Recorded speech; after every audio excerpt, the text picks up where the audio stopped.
Hello mga Mars, magluto ako ng steamed tiger prawn. Ito yun mga Mars, nalinisan ko na. Pagkatapos maghanda tayo ng ating sauce. Yan, maglagay lang tayo ng garlic at chili. Lagyan ng light soy sauce. White pepper or black pepper, pwede rin. Konting sugar lang, pang balansi. Ayan, haluing mabuti. Ayan, pagkatapos ilagay natin dito sa ating prawn. Ayan.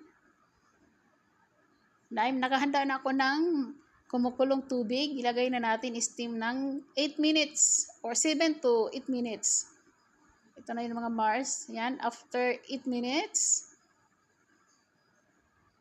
ito na. Lagyan ng spring onions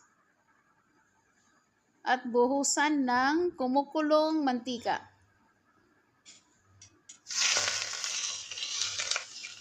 Ayan, ready to serve mga unta.